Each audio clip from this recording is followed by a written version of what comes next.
Hey everyone, how's it going? It's Aki again, back with another Clash of Clans video. And before we go into today's attack, I just did want to explain a little bit for the late upload. I'm busy in my practicum now because I know most of you know that I'm in school to become a teacher. So I was at the school I'm placed at, and I just wanted to give a shout out to a couple of the students: Brady, Colin, Matthias, Leo, Liam, and Andre. All the kids at the school are absolutely amazing. I love them all. They're great kids, and I just wanted to give them a quick shout out. But for today's army, we're going into the quad hero charge that I came up with the super barbs. I haven't made any crazy changes to it.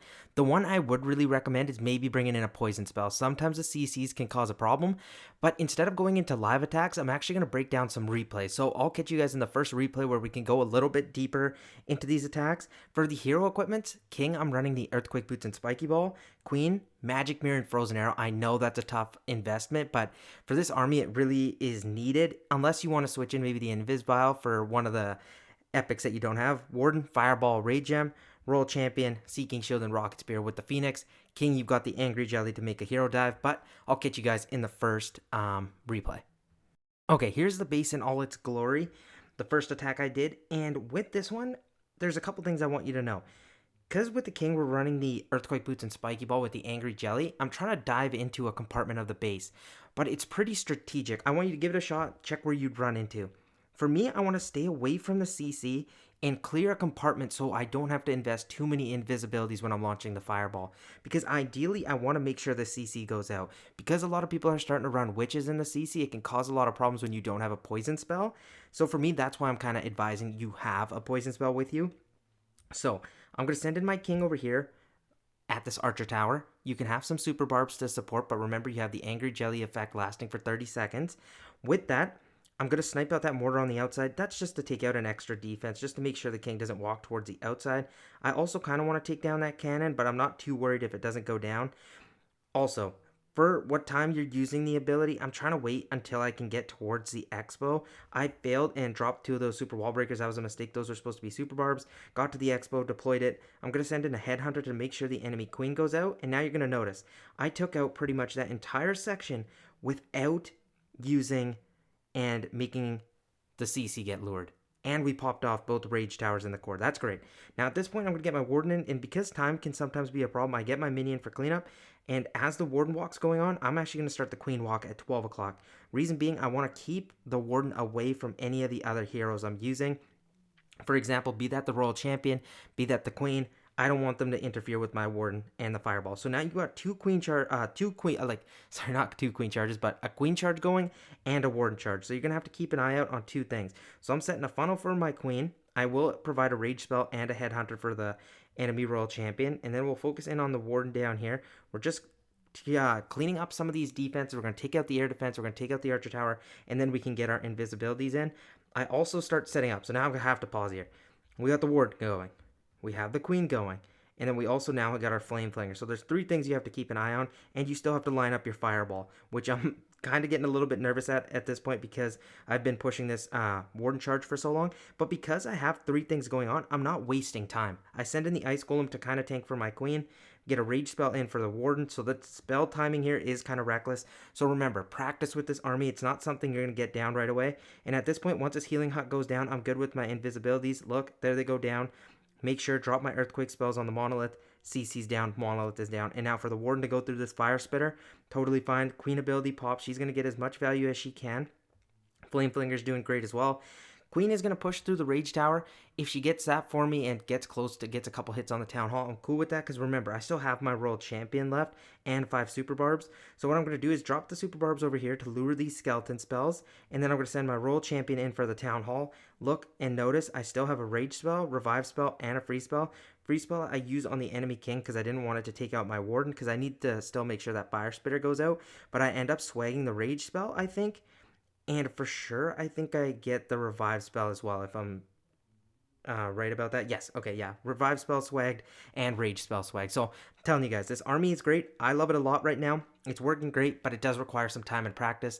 This is only my second Legends League day with it, and I did pretty well. So we'll do, I think, 2 more replays because these do take a little bit more time to explain. I think they're good. I won't be sadly able to do any live attacks, but I'll see if I can maybe squeeze in one. We'll see, but I'll catch you guys in the next replay. Okay, the next base is not the most leveled up, but there's a couple key takeaways on how you use your heroes. And then one thing you're probably wondering, well, Aki, what happens if you lure the CC that you didn't intend for it to happen? Well, check this out.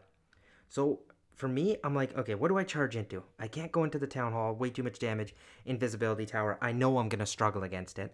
Well, okay, if I wall break through here, I can get towards a fire spitter, lock on, pop the king ability, he'll take out the monolith.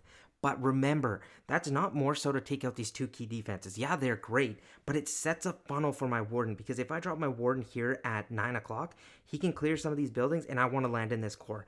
And specifically, I don't even just want to land in the core. I want to land on this rage tower, because with 2 earthquake spells, I take this entire core down, guys. That's very important. Say, if in case you just landed on this multi-archer tower, yes, you would get some value, but you would leave up these backside buildings. If you land on the rage tower, you take everything in that core. So watch how I execute this. It was probably one of my most exciting fireballs I've landed in a while. I was so happy.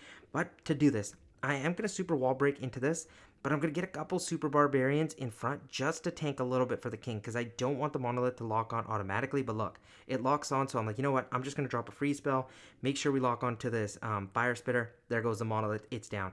And watch what my king does. He's going to take the bomb tower down, and then here he lures the CC, and you're probably like, okay, aren't you panicking? A little bit, but I notice. I'm like, you know what?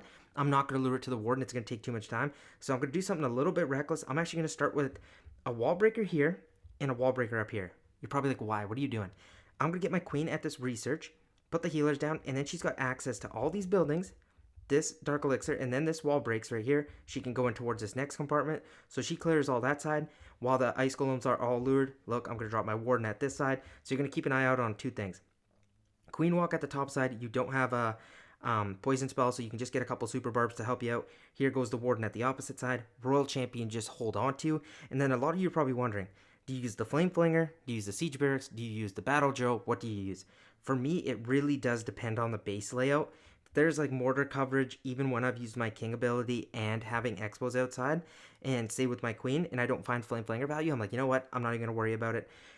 I'll explain right after this, because we're getting close to launching this fireball. Look how I'm going to set up these invisibilities, because they are very important. So I dropped the first one there because I know it's going to cover these 3 defenses. Then watch this next one for those 3 defenses. Then right there, this coverage is perfect. I drop my 2 earthquake spells, and then I launch this fireball automatically. Look at this whole core get, boom, done. The whole core is taken out. That's just crazy value. Pop the queen ability. Actually, no, I held on to the queen ability. I thought it popped, but that was actually the frosty and the healers. Looked very similar to that. Warden now has no issues. I had to rage it because the enemy royal champion was there, and I didn't want to have that go down.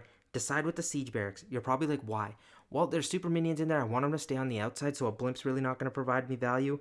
A siege, what was I thinking there? The battle drill, sorry. I don't think would have provided me value. Would have got just ripped apart by the fire spitter, expo, and the ricochet cannon. So I'm like, you know what? We'll get these P.E.K.K.A.s out and these wizards to provide us some tanking and some damage, and then the super minions will come out. There goes the queen at the top side. Still haven't provided her with her ability. Don't need it. And then at this point, watch this. I was a little bit reckless here with my rage spell. I decided to use it on the super minions instead of using it on, say, the queens when they pop up, or this warden over here. But look, under rage, look what these super minions are going to do. I'm going to get in a revive spell on the royal champion, but I forgot the royal champion was on the phoenix, so the revive spell didn't do anything. And then look, the super minions help out, take out the ricochet cannon, queen abilities popped, take down the town hall. I'm telling you guys, this army is very strong, but again, the one thing I would recommend is practice, practice, practice, because don't expect this army to be like Hydra, where you use it a couple times and you're like, you know what, I'm almost a master at this thing. This one takes some time. It's going to take some frustration. Honestly, 1-stars happen sometimes. I actually got a 1-star, was it last Legends League day when I was trying to practice? I can't remember when it was, but I definitely did. And that can happen, but remember, to overcome those, I hate to say it, but it's just friendly challenges over and over again. But I'll catch you guys in one more replay, and then we might do one live attack, because I feel like that would really tie in the video. Okay, and here's the last base. You're probably wondering, what are you going to do this time around? I want to land on this monolith so I can take out the CC, but watch what I do. To set this funnel, I don't want to send my king in at the top side. The enemy king's there, 2 multi-archer towers. My king's going to go down early. So if I send my king in with the Angry Jelly effect, he's going to go to this archer tower, this mortar, ricochet cannon, and the scatter, right? Once he gets to the ricochet cannon, or if he survives through there and gets to the scatter, I would like to pop his ability, because it'll take out the rage tower. The CC's going to lure again, and watch what happens. You guys are going to like this, because it actually explains quite a bit of my thought process of what happens when things aren't going exactly right. So I'm planning. Here we go. Here goes the king. Get a couple super barbs just to funnel, take some damage off. Just kind of set that up again because time can be sometimes a problem. Enemy queen's right here, so you're like, okay, so you're worried about the king but not the queen. Well, it was just more so the fact that if I pop my king ability, I know I only have to deal with the queen. At this point, things are going to change right when I see what comes out of the CC because this is kind of crazy. Like I said, I was worried about people bringing in witches. There's an Electro Trident, a witch, and Headhunter. And watch what I decide to do. I'm like, you know what? I can't deal with that with my warden. My warden will get just ruined. So I actually decide to put down my queen, get a couple super barbs in there to make sure the headhunter goes down. But then I'm like, you know what? That's way too much damage. I'm going to drop a druid and my queen with the rage spell. Let that work. See, there's not too much damage here. And I'm going to also put down my warden at 12 o'clock. This time in terms of siege, I'm not going to use the flame flinger. Got mortar coverage down here, ground expo over here, and a mortar. I'm like, you know what? I can't really do much to that. I could have maybe sent my royal champion in early and then put a flame flinger, but I was still scared of the expos. So I'm like, okay, what can I use to support my queen? Well, a siege barracks down here at the bottom side goes crazy with the P.E.K.K.A.s out in front with some wizards and cleanup, and then my queen can charge in towards its single target inferno, because remember, that is very important, and I have super wall breakers to get me in there. Then at this point, queen's doing good. The witches will go down eventually. It's going to take some time to get through there. I get some more super barbs in. Now I'm just trying to stay zoomed out because look, I start with my warden as well. Stuff's going crazy, and I start setting a funnel for my super warden with the super barbs because I don't want them to be too focused on trash buildings. Queen's down. There goes the siege barracks. So like I said, there's a lot of stuff that goes into these attacks. You got to be focused. And one thing I'd recommend is just stay zoomed out so you can keep an eye on both things. Like, look, if you didn't, the king, a warden would go down with just the king even there. So I get the two headhunters in there to speed things up. And then I saw him like, you know what? I can get my ice golem in to distract this ricochet cannon a bit. Warden's going to start locking onto it, get a super wall breaker to sneaky, get in there, break down the wall, and then I can have access to that single target inferno. What I'm trying to do is land a fireball on this monolith. Realistically, what I forgot is I was still pretending like the CC was there, but I was just like, you know what? Okay, I can still land on this monolith. Queen, I decide freezing the single target inferno. Once this multi-archer tower goes down, I can start setting up these invisibilities, get my first one in, and then I'm like, oh my gosh, I didn't even invis the town hall. I don't want to land there. Make it invis, quickly launches fireball, and still land on the monolith. Takes all of that down. It still kind of landed on the town hall. Still invis. Queen's trying to bust her way through this wall. I'm trying to provide some super wall breakers, but they keep going to this wall right here. And then super minions are down. I pop the royal champion ability at 3 o'clock to get through that ricochet cannon quickly. Warden's still up. Queen's still up. I still have a revive spell. I pop the queen ability to get through those quickly and speed through here because remember, there's the minion prince still up, which is scary. And then the giga bomb goes off. But remember, because of the Phoenix, my royal champion is going to make it through there. And then with the healers, the queens are still up. But remember, I still have my revive spell. So I'm actually going to end up using that on the royal champion. Even though I don't need it, I just kind of want to speed up the attack and make use of it so it doesn't just get wasted and ruin my next army. But for the next attack, because I do want to do one live, I feel like you'll learn a lot more from that if these replays aren't helping you. But I'll catch you in that, and then we'll call the video an end. Okay, you know what? Instead of doing a live attack, I actually wanted to walk us through a fail because some things we learn more from fails than we do from 3 stars is the plan went great. CC's in the core. I'm like, you know what? I can start lining it up. But then I'm like, you know what? I'm going to lure the CC. That's actually problem number 1 with this attack. I kind of struggled with the CC a bit. But you know what? We got the king value I wanted. I get in another super wall breaker because I want my king to go towards this ricochet cannon. But I decide to pop the king ability a little bit early, and I think that was one of my first mistakes. Should have waited for that wall to get broken, and then we should have been able to launch a better fireball. King walks in just a little further. Ice golems are lured. So I'm like, you know what? Can't use my warden against that. So I'm going to lure them to the bottom side with my queen. This is great. This is looking fine. I'm going to get in a super wall breaker through that wall. Make sure we can have access to this expo, and then I'm also going to get a couple super barbs to funnel on the outside, another super wall breaker so we have entrance into the enemy royal champion multi-archer tower compartment. Then I'm like, you know what? I can get my warden in here at 3 o'clock and try lining up this fireball at this monolith.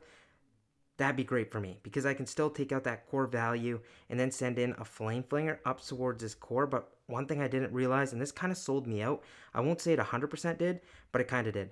I let my queen get to ability, but my flame flinger only has 2 super minions in it. So that kind of didn't help me, but I'm not going to use that as an excuse. Maybe I would have failed anyway. But warden goes in. Once he takes out this expo, I'm ready to start lining up these invisibilities. Queen goes to ability, and that ability was very, very early. Here goes the fireball. Watch this on the monolith. So look at the value we're going to get in there. That whole compartment's down. Warden's now about to jump out in front. He's going to deal with like an Inferno Tower. But remember, we're running out of time just a bit. So I'm going to get my Flame Flinger in because nothing from ground can target it. Test with a couple Super Barbs to make sure there's no traps. But then remember, there's a skeleton spell. A poison spell that pops. That sucked. Get my Royal Champion at the opposite side. I'm like, you know what? I got to start getting some of this base whooped out.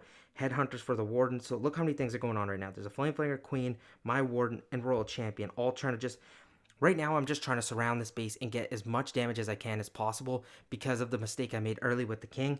Flame Flanger that I don't realize, and at this point, I look at this revive spell. I also think I make a mistake because I drop it somewhere where it actually just didn't provide me any value. Watch this. Keep an eye out for when I drop it. Do I use it on my queen? No, I use it on the Royal Champion, and I dropped a Rage there, but she goes down like pretty much automatically. I would have been better off maybe saving it for a little bit later on, but she still almost got the Fire Spitter, so it would have been worth it if that had gone down. At this point, my Warden is also going to go down because of the damage, but watch this. There's only 2 super minions in here, and they're not going to make it through this Town Hall. How brutal is that? If I had all 4, I think I would have made it through the Town Hall, or I might have not, and I still would have 1-starred, but look at this, 4 times speed, Warden tries pushing, but then I think I run out of time, or he just goes down. Does he go down? No, see, we ran out of time, but I want to show sometimes not all attacks go perfect. Sometimes you end up with this, but again, practice, practice, practice. That's what's going to make you way better at this army. If you want, add in a poison spell. That's what I've been playing around with, and I think you guys should add it in, just because sometimes I go against a CC and I can really struggle. Most of the time I do well against it, so that's why I don't bring it in, but if you want to make that change, do so. Thank you guys so much for watching. I appreciate you all. I'll catch you guys in tomorrow's upload when we might do an event troop army, so stay tuned for that, and peace out.